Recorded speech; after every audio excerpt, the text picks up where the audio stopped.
Madame, Monsieur, bonsoir. Vous êtes sur Al24 News. Vous regardez Cap sur l'Afrique, votre rendez-vous hebdomadaire avec les questions africaines.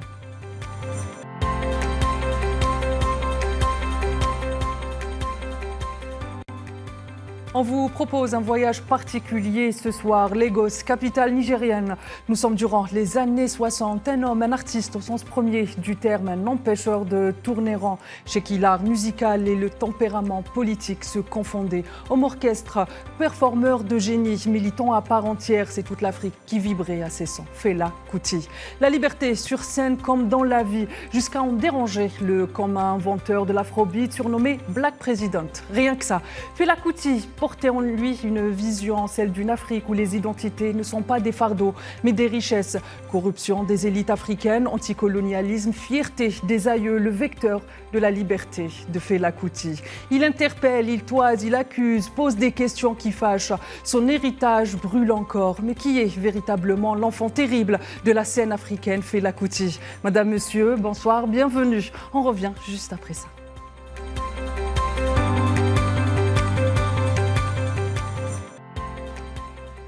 Et pour revenir sur la trajectoire de cet homme hors du commun panafricain, sillonné, qui mieux que son compagnon de route pour évoquer sa mémoire. Mabiyuri Kadoye Idowu, vous êtes biographe, mais surtout l'ami de Fela Kuti. C'est un honneur pour moi de vous recevoir. Bonsoir, merci d'avoir accepté mon invitation. Ça fait grand plaisir. Merci de ramener la chaleur et la mémoire de Fela en ces jours. On a besoin. Alors, on commence avec la première question et avant de rentrer dans le vif du sujet, je disais à l'instant, vous êtes l'ami, un collaborateur de Fela Kuti. Mais avant donc de rentrer dans le vif du sujet, d'abord, est-ce que vous pouvez vous présenter à nos téléspectateurs, s'il vous plaît? Je m'appelle Mabiyuri Kadoye Idowu. J'ai 70 ans. J'ai vécu 10 ans de ma vie avec Fela. Autant collaborateur politique parce que j'étais un des dirigeants de son mouvement politique nommé Young African Pioneers. Et l'objectif de ce mouvement, c'était pour mobiliser les jeunes Nigériens et peut-être l'Afrique en général pour être conscience, pour leur donner la conscience politique, pour savoir qui qu'ils ont. Parce que rappelez-vous, le système d'éducation en Afrique jusqu'à aujourd'hui, ils nous toujours mis à rire en disant les Africains sont les sauvages, les Africains ils ont les barbares, etc. Bon, grâce à un grand homme comme Fela, moi je découvre la côté de mon conscience historique et conscience politique. On va revenir justement sur l'éducation et sur la nécessité, sur la vision qu'avait Fela et l'ensemble des panafricains concernant l'éducation. Mabiyuri, vous avez, comme je le disais, vous avez consacré des ouvrages, une biographie, mais aussi une exposition. Vous protégez aujourd'hui la mémoire de Fela en quelque sorte. Et ça tombe bien, Fela Kuti, en quelques mots, c'est qui? C'est surtout, c'est quoi aujourd'hui, vous qui l'avez connu de si proche? Au plus simple, je peux vous dire, Fela Anikulapo Kuti, c'est la réponse à la question coloniale en Afrique. Fela n'est pas seulement la réponse personnifiée de la question coloniale en Afrique. Il a fait l'éducation comme la plupart des Africains colonisés dans le système colonial. Ses parents, ses grands-parents, ils sont activement engagés dans la propagation de leur héritage colonial à travers la religion et à travers l'éducation. Voilà pourquoi je décris Fela comme la réponse coloniale. Il a fait toute l'éducation comme ça et à la fin, il se réveille, il découvre lui-même, il a eu la conscience historique et politique, comme je vous dis tout à l'heure. Et ça, c'est pas quelque chose qu'on attend de quelqu'un qui a qui était éduqué dans le système colonial africain, qui fait que voilà, ok, il a créé le Kalakuta République. Pour moi, Kalakuta République, c'était pas la vision panafricaine, la vision de commune panafricaine que Fela a envisagée. Kalakuta République, c'est plutôt une rébellion artistique et sociale. Justement, on va revenir même sur ce côté de l'art de Fela Kuti qui a refusé toute forme de compromission avec l'art occidental. Bien au contraire, il voulait revenir aux racines africaines, que ce soit en termes d'éducation, mais aussi en termes culturels. Mais aujourd'hui, Mabin Yuri, est-ce que vous pouvez nous dire pourquoi il est si important de faire connaître la mémoire de Fela aux jeunes générations, au même titre que l'ensemble des personnalités ou des aînés panafricains? Plus simple. Tout ce que Fela il a critiqué ou chanté, ils ont tous les actualités d'aujourd'hui. On parle de démocratie qui n'existe pas. On voit la situation de l'ONU aujourd'hui où le vote d'un pays, il peut annuler toutes les décisions de 150 autres pays. Il est où démocratie dans ça? En fait, là, il a chanté ça dans le Beast of No Nation, qui les bêtes sont patrie. Voilà, Beast of No Nation, où il a dit comment un veto, il faut annuler le vote populaire de 150 pays. Alors, on peut voir ça dans l'ONU aujourd'hui. Le Conseil de sécurité, il est dominé par les pays qui ont le plus le pouvoir nucléaire.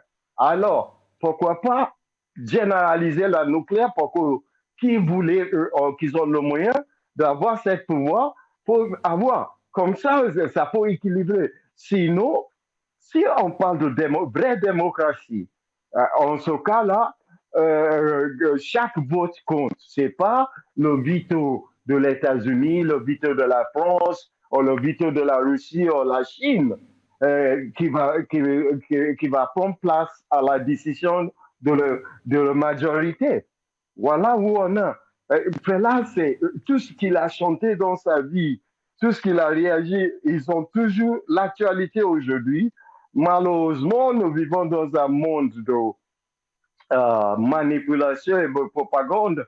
On voit aujourd'hui, pour effacer tous les grands combats que Fela il a fait, ils commencent à vendre une autre musique qui s'appelle Afrobeats, avec le pluralisation de l'Afrobeat.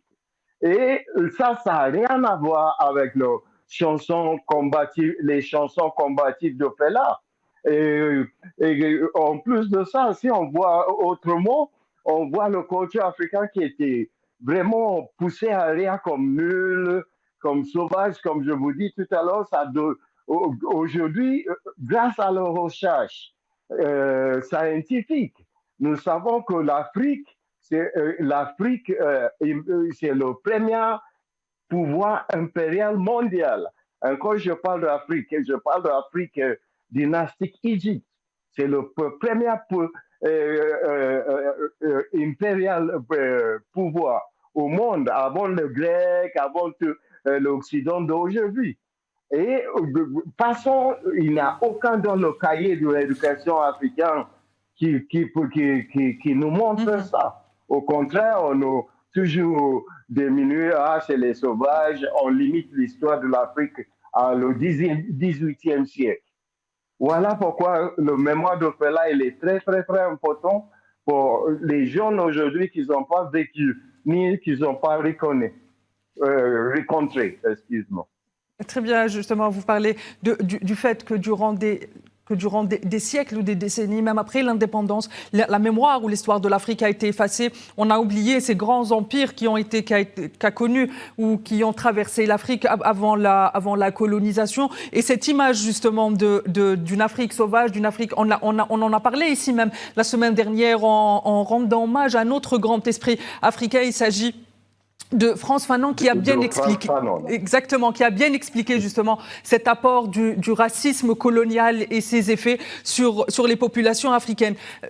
Mabini Youri, est-ce que vous me permettrez une question qui peut paraître un peu personnelle? Pour vous qui avez côtoyé de si près Fela Kuti, pour vous qui l'avez connu dans l'intimité, qui l'avez connu dans l'intime, est-ce qu'il est facile de le raconter quand on l'a connu de si près? Je connais Fela aussi près. Pour moi, comme vous avez cité Fanon, Fela, c'est à côté artistique et social de toutes les idées de Frantz Fanon. Tout ce qu'il a essayé de le montrer. Frantz Fanon, il a vécu avec l'éducation coloniale comme Fela. On a vu que grâce à l'énergie de Fela, je vous donne un bon exemple. Comme moi, je rencontré Fela l'année 1974, 1974 dont je parle. Il vient de sortir d'un album intitulé Gentleman. Et l'image jusqu'avant cette chanson, pour moi, si tu n'es pas habillé en cravate et costard, tu n'es pas civilisé. C'est ça l'éducation qu'on nous montre. Il faut habiller comme les Occidentaux pour montrer ton côté civilisé. Et voilà, Fela, il a chanté « I no be gentleman at all ». Je ne suis pas un gentleman du tout. Et il a dit en africain, dans la chaleur, comme la chaleur d'Alger de chez vous, là, 35 degrés dans la journée, chaud, et vous voyez les Africains qui portent le cravate, qui portent le costard dans cette chaleur. Là, il a décrypté ça comme ridicule.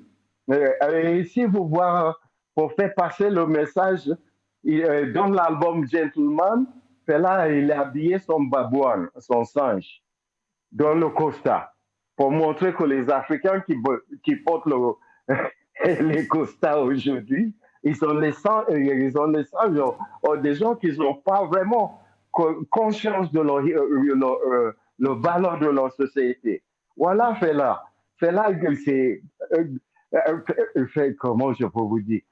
Si je dois décrypter Fela, on va passer pas seulement cette émission pour décrypter qui est Fela. Il est courageux. Et moi, quand j'ai vu cet album, à l'époque, j'ai travaillé comme son dans un boîte africain qui vendait le crème. Crème de beauté dont je parle. Et quand je commence à fréquenter Fela, j'ai eu honte parce que mon boulot m'a obligé à porter le cravate pour aller au boulot. Ce qui fait que chaque après-midi, quand je finis de travailler, je voulais aller le voir Fela chez lui. Je cachais mon cravate pour pas qu'il me ridiculise. Au bout d'un moment, je dis, pourquoi faire si tu es convaincu de ton conviction, à quoi bon pour jouer le double jeu? J'ai apporté cette idée jusqu'à mon boulot et malheureusement, on m'a viré à cause de ça. Très bien. Et quand on m'a viré, Fela...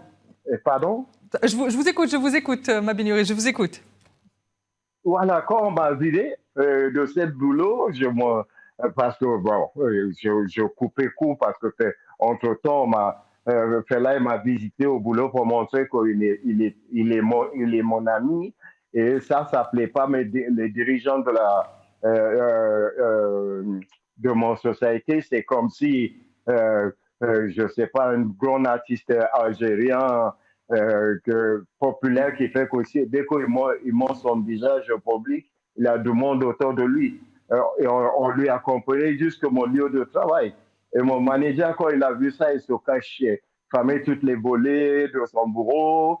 Et bref, on m'a viré de ce travail en disant mon comportement, c'est plutôt un comportement de musicien qu'en commençant. En tout cas, Fela, avec ça, j'ai allé le voir le lendemain de comme on m'a viré. Et Fela, il m'a demandé qu'est-ce que tu veux devenir. Rappelez-vous, j'ai oublié de vous donner une anecdote. Avant tout ça, on a commencé à parler avec Fela de mobilisation de la jeunesse africaine. Et il faut créer un mouvement pour le mobiliser. Le lendemain que je le vois, en plus, on a parlé avant ça qu'il faut créer un journal pour éduquer les gens. Tous les journaux nigériens à l'époque, ils ont possédé par des gens qui sont liés avec le système et où jamais ils vont passer le message que nous voulons passer. Ce qui fait que le lendemain, quand je l'allais le voir, il m'a dit qu'est-ce que tu veux devenir? Et je lui ai dit je veux être écrivain. Et c'est où il a dit ok, vous venez parce que j'ai deux autres amis, un qui dessinait le projet de son disque et l'autre qui est musicien.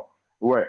Les trois régulièrement, on a parlé avec Fela en disant Fela, il faut créer un mouvement de la jeunesse. Et quand on m'a viré de mon boulot, voilà, j'ai le temps libre. On a créé ce mouvement appelé Young African Pioneers. On a pris la modèle de Ghana Young Pioneers que Kwame Nkrumah a créé à l'époque pour mobiliser la jeunesse ghanéenne à l'époque. So, nous, on a appelé notre mouvement Young African Pioneers. Et Fela, comme je vous dis, quand il m'a demandé qu'est-ce que je voulais devenir, je dis, je veux devenir un écrivain. Il a dit, ah, voilà, si je vous achetais une machine imprimerie, vous pouvez publier tout ce que vous voulez, créer un journal et publier tout ce que vous voulez. Et c'est comme ça j'ai commencé mon lien avec Fela directement. Très bien, Mabini Youri, vous venez justement de parler de Fela Kuti, de sa vision de la vie politique, de sa vision de la liberté, cette liberté qui consiste à libérer ou à émanciper l'ensemble des populations de toute forme de servitude. Très chers téléspectateurs, je vous propose déjà d'écouter cet extrait de Fela Kuti pour comprendre ce que nous dit Mabini Youri.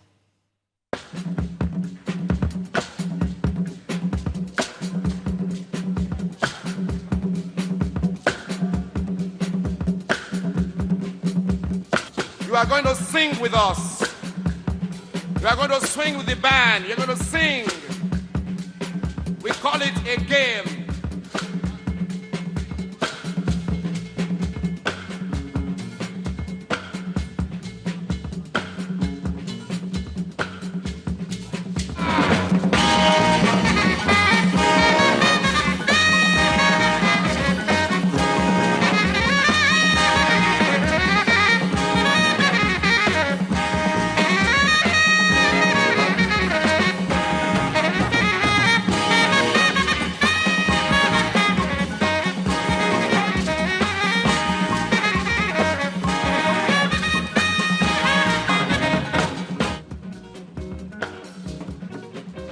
I go someplace, I sleep the place, I sing a song, I sing a lago, hey, a lago.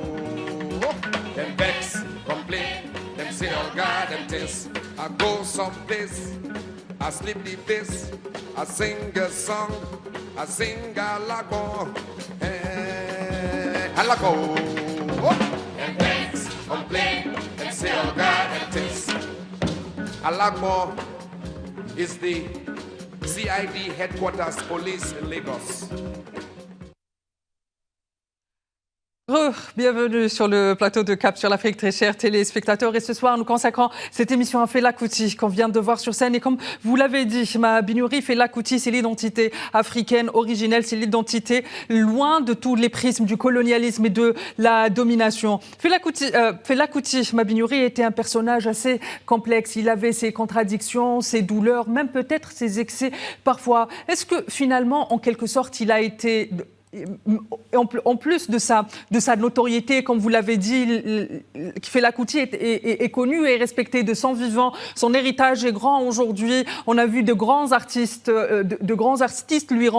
mondiaux lui rendre hommage, africain. Mais est-ce que quelque part, il n'est pas resté un peu incompris, en particulier par les Africains eux-mêmes, selon vous, dans cet engagement et cet engouement pour l'art et la culture et la liberté, finalement? il est très important pour que je vous fais. Là, il a fait un choix. Parce que déjà, si vous écoutez ces chansons, la plupart du temps, il chantait au créole anglais. Chez nous, on dit Pidgin English. Là, il a fait un choix parce que l'éducation qu'on nous donne avant ça, on nous fait croire qu'il y a les tribus et ethnies en Afrique. Et comme lui, d'ailleurs, c'est pourquoi il a nommé son groupe Egypt 80. Parce que après, comme je vous citais tout à l'heure, leur recherche a montré que tout le pays sud de Sahara, ils ont tous toute la langue qu'on parle dans tous les pays là. Ils ont leurs racines dans le langue dynastique Égypte. C'est le recherche qui dit ça. C'est pourquoi aujourd'hui, pour lui, on n'est pas les Yoruba, les Hausa, les Igbo. Entre parenthèses, on dit les tribus. Il n'y a pas de tribus en Afrique. Grâce à la recherche, aujourd'hui, nous savons. Et là, il a fait ce choix-là en disant, si en place de soit chanter en Yoruba, sur langue maternelle, il ne connaît pas mais comment je peux faire passer le message à tout le monde. Je ne peux pas juste se concentrer à le peuple Yoruba. C'est pourquoi il a choisi le créole anglais qui s'appelle Pidgin English. Parce que Pidgin English, ça se parle partout. Déjà au Nigeria et dans tous les pays anglophones d'Afrique, ils parlent la même chose. Même sud de Cameroun, ils parlent le même créole anglais. Qui fait que dans la conviction de Fela, il a pensé que à l'époque de sa vivant, Nigeria, on est 120 millions d'habitants. Aujourd'hui, nous sommes un peu plus 220, 230 millions d'habitants. Et à l'époque, là, il a dit, si j'arrive à capturer, à faire passer mon message à los 100 millions de Nigérians, c'est eux qui vont transmettre le message à les autres. Voilà pourquoi son choix de chanter au créole anglais. Je pense que c'est ça qui a donné sa force. Il a donné l'originalité. Mabinouri, je me permets de vous couper. Est-ce que vous êtes en train d'essayer de nous dire finalement que cette langue qu'a choisie Fela Kuti, qui introduit ou qui met en avant beaucoup plus les langues maternelles africaines, est finalement un acte politique qui a réussi à servir son combat militant pour une Afrique unie, surtout une Afrique loin des dominations occidentales. Nous savons, vous avez commencé votre intervention en l'expliquant très bien, tout ce qui est africain aujourd'hui, à l'image d'être sauvage et toute la notion que finalement, pour laquelle militait Fela Kuti et l'ensemble des panafricains se trouve dans cette image qu'on donne aujourd'hui de l'Afrique, n'est-ce pas? Oui, exactement. Le truc, c'est tout ce qu'il a chanté, tout ce que Fela il a critiqué. Ils ont toujours l'actualité. Parce que l'Afrique a, depuis 60 ans d'indépendance, l'Afrique, il a tenté tout le système, marxiste, léniniste, capitaliste.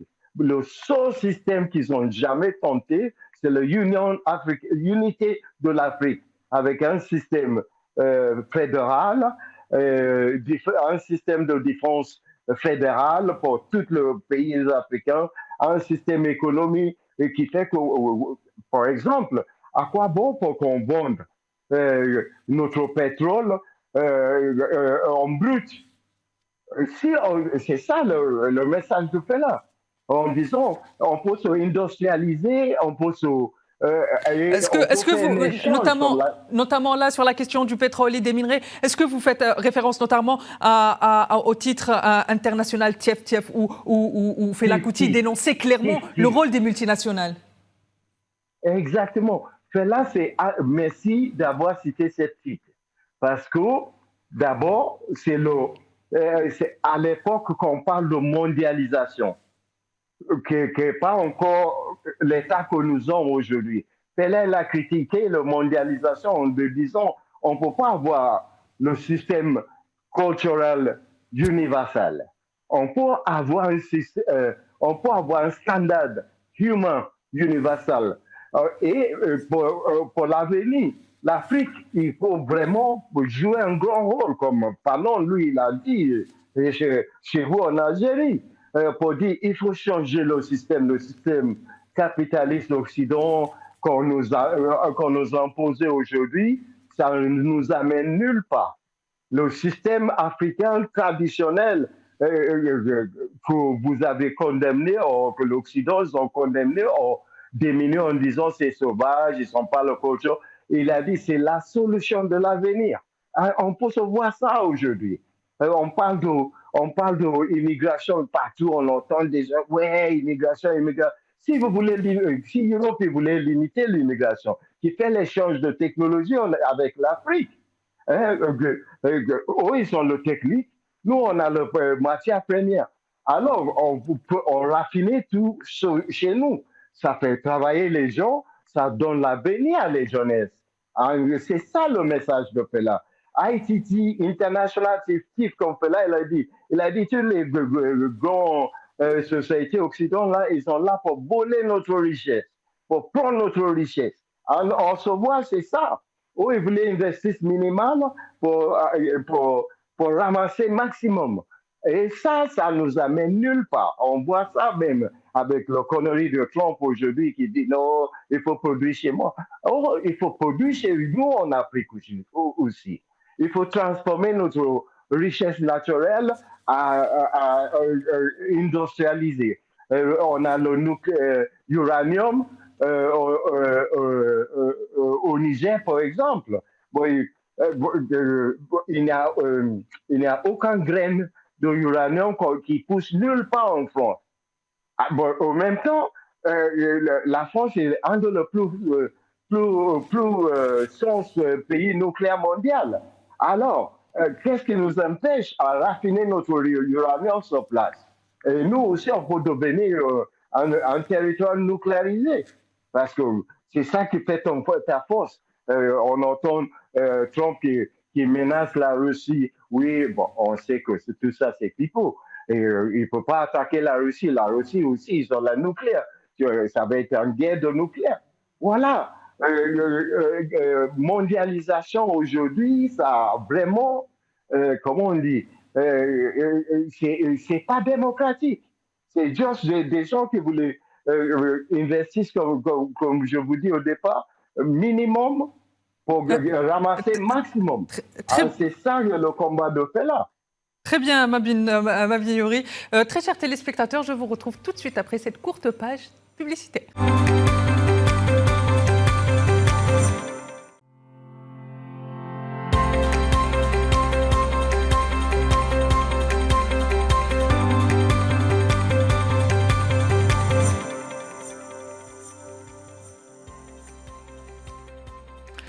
Très chers téléspectateurs, bienvenue dans Cap sur l'Afrique, votre rendez-vous hebdomadaire avec les questions africaines. Et ce soir, nous rendons hommage à un des plus grands noms de la musique africaine pour qui la musique, l'art, la culture, mais aussi la politique ne font qu'un seul, Fela Kuti, l'homme qui a porté la liberté de l'Afrique, la liberté du tiers-monde. J'ai le plaisir et l'honneur d'être accompagné ce soir de Mabine Yori, Kayode Idowu, ami et biographe de Fela Kuti. Mabine Yori, merci encore une fois. C'est un honneur pour moi de vous recevoir ce soir. Merci d'avoir accepté notre invitation. Lors de la première partie de notre émission, nous avons compris avec vous qu'il avait côtoyé de si près que Fela Kuti lorsqu'il est sur scène, lorsqu'il est dans la vie. Aucun de ses choix n'est anodin. Ses tenues artistiques, le choix des coiffures, le choix des mots, le choix de la langue, tout est une forme de réappropriation culturelle, est une forme de réappropriation des identités si riches africaines qu'il a voulu sortir de l'ombre, mais aussi et surtout sortir sortir l'Afrique de cette image dans laquelle le colonialisme, le néocolonialisme, la domination l'ont piégé. Mabinouri, on continue ce portrait de Fela Kuti avec vous, qu'il avait connu de si près. Il y a eu un événement qui a été particulier dans la vie de Fela Kuti, ça a été la guerre, je ne sais pas si je peux appeler ça comme ça, la guerre civile du Biafra, là où le Nigeria s'est déchiré, et on a vu le rôle des multinationales, le rôle des puissances étrangères. C'est un rôle qui est récurrent en Afrique, depuis l'indépendance, que les puissances internationales se font la guerre pour des intérêts, notamment les richesses, comme vous l'avez si bien expliqué, ces richesses africaines. Dans quelle mesure finalement, ou comment finalement Fela Kuti a perçu ces ingérences étrangères, lui qui était profondément anticolonial et profondément anti-impérialiste? Comme je vous dis au début de notre discours, Fela, c'est la réponse. C'est la réponse de la question de colonialisme en Afrique. Ça veut dire, il n'est pas seulement, c'est la personnification de la réponse de la question de colonialisme en Afrique. Parce que il a ramassé tout ce que ses ancêtres, son grand-père, il était prêtre, son père, il était prêtre, c'est eux qui ont préparé, sa mère, elle était éducatrice, en plus, sa mère, elle est dévot à l'époque. Sa mère, elle est une des femmes à l'époque qui essayait de leur faire comprendre que le système patriarcal, que le colonialisme a montré en Afrique, qui nous impose en Afrique, c'est pas le bon. Parce que l'Afrique, on a les femmes qui dirigeaient les empires avant le colonialisme. On a les mecs, l'homme qui dirigeait les empires. L'Afrique, c'était pas une société patriarcale comme il est aujourd'hui. À l'époque, on a les chefs guerriers qui sont les femmes. On a Queen Nzinga. En Angola, elle a mobilisé son armée contre les Portugais. On a Sarah Winya qui a combattu l'armée française dans la région de Tchad. Les femmes dirigent l'empire, les mecs dirigent l'empire. C'est ça que la maman de Fela nous fait comprendre à l'époque en disant c'est notre malheur, le malheur de la femme revient à travers le système colonial. Les deux, oui, il commence à faire la séparation entre l'homme et la femme. Et ça, tout ça, c'est ça qu'il a formé, qu'il a, comment on dit, solidifié la connaissance de Fela dans le combat pour dire l'Afrique, c'est pas l'Afrique qu'on nous fait quoi dans notre système d'éducation.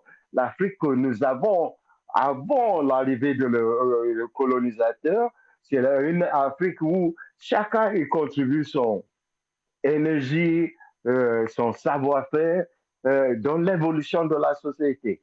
Malheureusement, le système patriarcal, il domine aujourd'hui. Si vous allez au Ghana, jusqu'à aujourd'hui, les peuples ashantis, c'est le système matriarcal.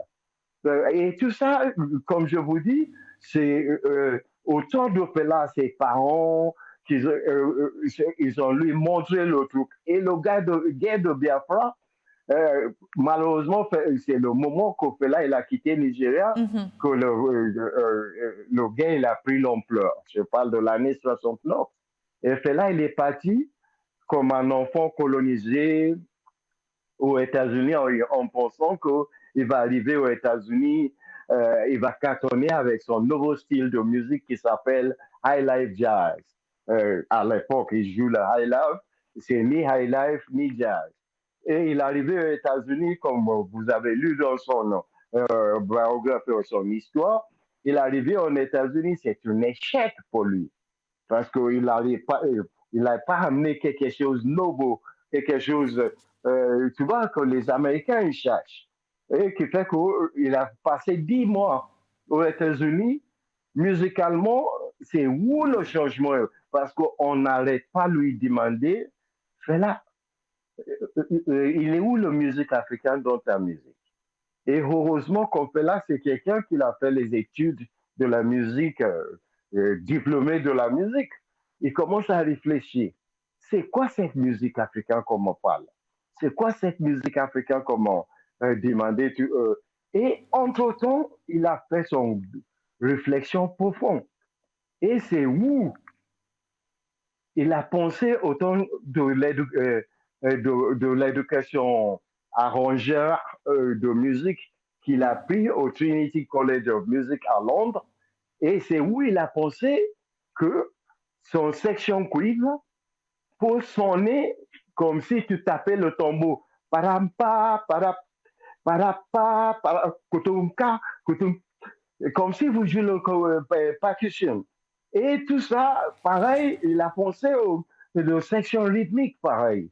Voilà la naissance de l'afrobeat. Il a transformé la sonorisation de chaque instrument comme si vous jouez le percu. Voilà, c'est ça qui fait l'originalité de sa musique qu'il a utilisé comme une arme pour transmettre, pour pousser son message nouveau de l'authenticité de l'Afrique, de l'originalité de l'Afrique, de culture africaine qui est riche. Il a utilisé ce plateforme musicale. C'est pourquoi je vous dis qu'Alakuta, ce n'était pas le commune panafricaine que Fela il a envisagé. Alakuta, c'est plutôt en rébellion artistique et sociale. Que Fela il a utilisé la musique pour porter cette force en avance. Et on a vu le résultat aujourd'hui. Moi, je me rappelle au 99, non, 1989, 80, j'ai lu le livre de Miles Davis. Miles, de autobiographie par un Quincy Trop, il s'appelle. Et on lui posait la question à Miles Davis en disant, c'est quoi la musique de le 21e siècle? Et Miles Davis, à l'époque, il a dit, il y a une musicien qui s'appelle Fela Kuti, l'Afrique de l'Ouest. C'est sa musique qui sera la musique de le 21e siècle. Voilà l'histoire de Fela.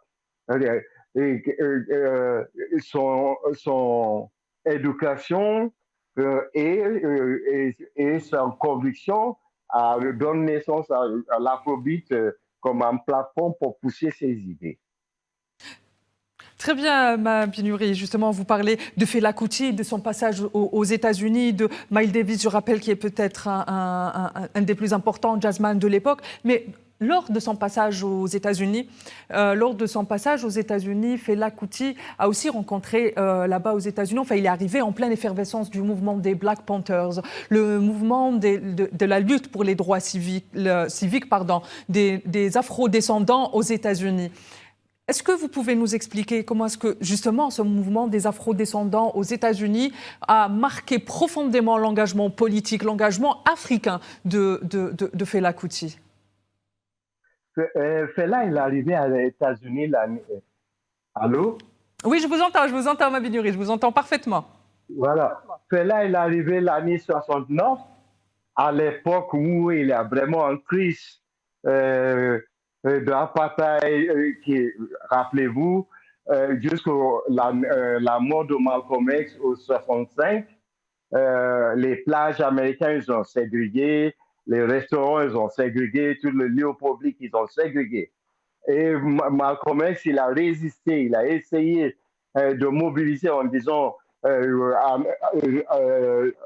œil pour un œil, dent pour un dent. Si tu me tirais dessous, moi aussi je peux te tirer dessous.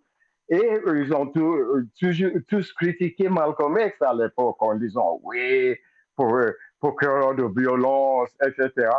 Et il y a Martin Luther King, entre-temps, qui parle de pacifisme.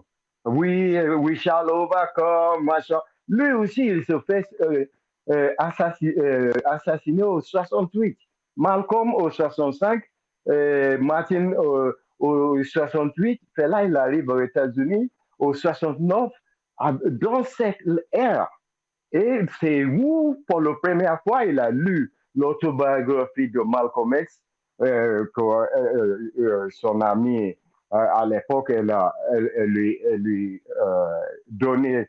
Et c'est où il se développe la conscience historique et politique. Il a quitté Nigeria, comme je vous dis, il a quitté Nigeria pendant la guerre de Biafra. Et il arrive aux États-Unis, il était toujours l'homme colonisé qui n'a pas conscience, aucune conscience de lui-même. Pour la réalité de l'États-Unis a lui apporté une autre vision de lui-même. C'est où il commence à se dire, ah, toutes les conneries qu'on nous raconte dans notre système d'éducation qui parle de les Africains, ils sont inférieurs, les Africains, ils sont sauvages. Il a dit que c'est Pipo. C'est où il commence à chercher à développer son conscience historique et politique. Et c'est en plus de ça, avec son échec musical, il a réussi à créer un style musical qui s'appelait Afrobeat, qui vraiment représente ses pensées, ses convictions. Et voilà l'histoire de comment Fela il a changé. Il arrive, quand il a quitté les États-Unis l'année 70, c'est le gars de Biafra, le guerre de Biafra, il vient de terminer. Comme vous avez bien expliqué, le guerre de Biafra, c'est pas un guerre entre les Hausa et les Igbo, c'est une guerre de les colonisateurs qui voulaient prendre une partie pétrolière de Nigeria. La France, à l'époque, qu'ils ont essayé d'utiliser tous des gens comme Hofo Boigny, Omar Bongo, c'est ce qu'on a durant très longtemps mis caché. Ça s'appelle la France-Afrique, le précaré, les réseaux de Focar. Absolument. Exactement. Ils ont caché tout ça derrière les peuples Biafra, ils ont opprimé. C'est pas une guerre, le guerre de Biafra, c'est pas une guerre entre les Yoruba et les Hausa. C'est une guerre coloniale qui est poussée par les colonialistes. Très bien, très bien, très bien. Très bien, Mavin Youri. Alors, très chers téléspectateurs, on se retrouve tout de suite pour le grand angle et on va parler un peu plus en profondeur de l'afrobeat, mais surtout comment est-ce que cette musique créée par Fela Kuti a réussi à être un véritable contre-pouvoir contre non seulement les élites corrompues africaines, mais surtout l'impérialisme et le néo-impérialisme.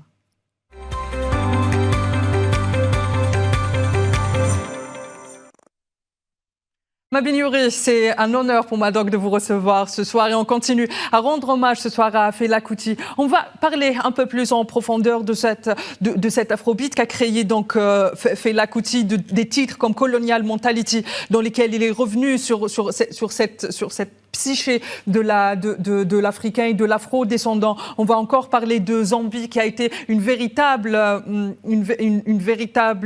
satire à l'encontre des élites africaines qui ont en quelque sorte servi de régime relais, mais aussi piégé la colonisation dans un occidentalisme qui a noyé l'Afrique. Mais avant tout, j'aimerais revenir avec vous sur l'afrobeat et la façon dont il a perçu comme étant presque un état d'esprit culturel autonome. Est-ce que finalement aujourd'hui, Fela Kuti ou l'afrobeat ne peut pas rentrer finalement dans ce qu'on appelle la musique mainstream ou la culture mainstream, n'est-ce pas?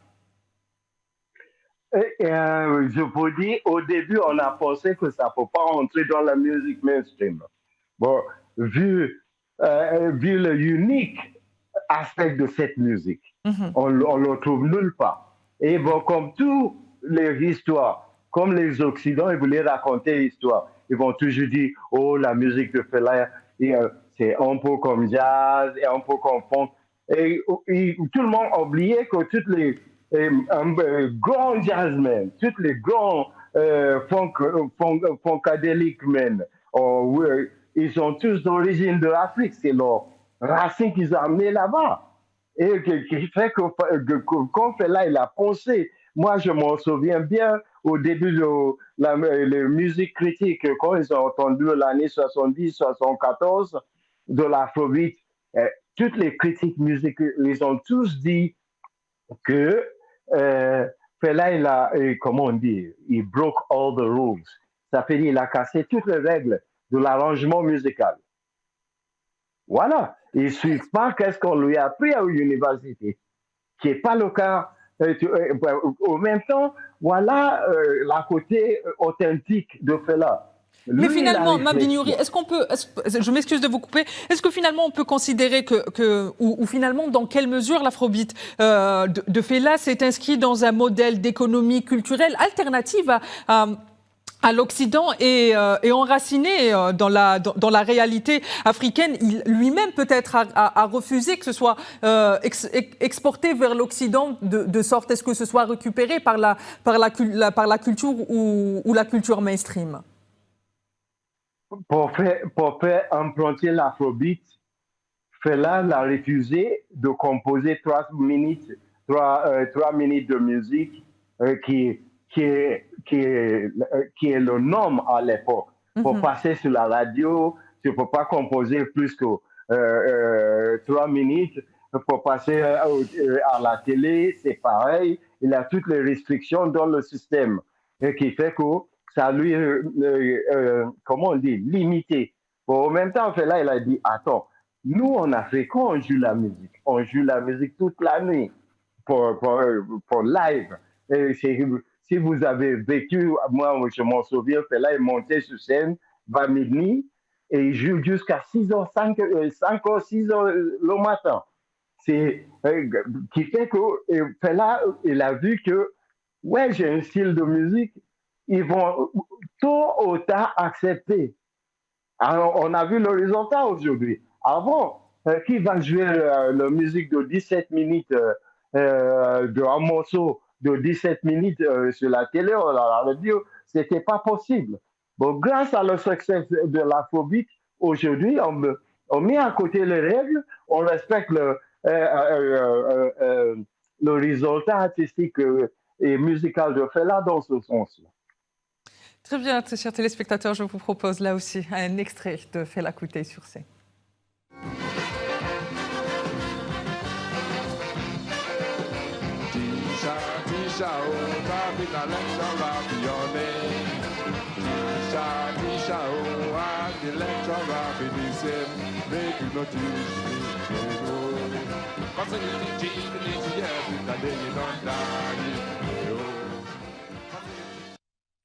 Très bien, Mabinouri, on vient de le voir, Fela Kuti sur scène, c'est quelque chose, c'est quelqu'un qui a porté ses héritages et c'est quelqu'un qui a porté ses identités africaines surtout. Malheureusement, on arrive à la fin du temps imparti pour cette émission. Une ou deux dernières petites questions peut-être. Mabinouri, est-ce que vous considérez peut-être aujourd'hui que tout l'héritage de Fela Kuti que vous portez, que vous transmettez cette mémoire, devrait peut-être être enseigné dans les écoles comme toute autre pensée panafricaine et pensée libératrice africaine?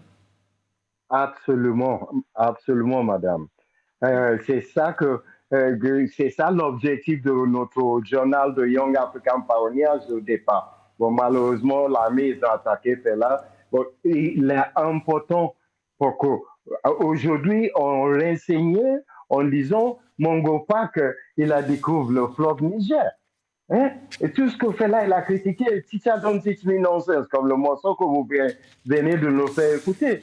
Pour eux qui parlent anglais, il faut comprendre le parole. Il a dit, vous qui vous dites, vous êtes le peuple qui nous apprend à nous civiliser et tout ça là, c'est nul. Et nous avons l'originalité. C'est ça qui fait que l'afrobeat devient la musique de le 21e siècle aujourd'hui. Malgré tout, on a entendu récemment qu'ils ont parlé de Zombie de Fela. Il était entré dans la musique de Hall of Fame aux États-Unis. Parce que tôt ou tard. Justement, Mabinouri, qu'est-ce que cela vous inspire? Le fait qu'aujourd'hui, Fela Kuti, qui a tant décrié l'Occident, dont la musique a servi de contre-pouvoir réellement à l'Occident, qu'est-ce que ça vous fait aujourd'hui, autant que porteur de sa mémoire, de voir que l'Occident lui rend hommage un peu plus qu'en Afrique quand même? Ça aussi, ça vient de le système africain colonisé. Rappelez-vous, tous les dirigeants africains qui sont au pouvoir, ils ont fait la même école comme les Occidentaux. Qui fait qu'ils ont toujours la mentalité coloniale qu'on leur dit, oh, le culture africain c'est sauvage, comme je vous dis, qui porte le cravate et tout ça là. Voilà, bon, malgré tout ça, on ne peut pas cacher la vérité.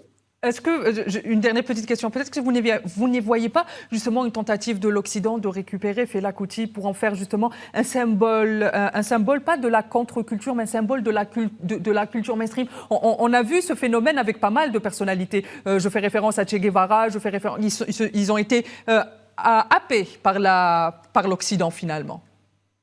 Oui, il y a ça, mais en même temps, la vérité va toujours sortir. Parce que grâce à la recherche scientifique, on sait que ce n'est pas l'Occident qui nous a amenés au Afrobeat. Ce n'est pas l'éducation Occident qui l'a amené à la création de l'Afrobeat. C'est plutôt ça connaît, ok, il a le technique Occident. Heureusement, d'ailleurs, qu'après des années de critique Occident, il accepte là et on commence à accepter son création artistique comme quelque chose d'unique. Ce n'est pas le dirigeant africain aujourd'hui qui vont le faire ça. Hein. Très bien, Mabini Uri.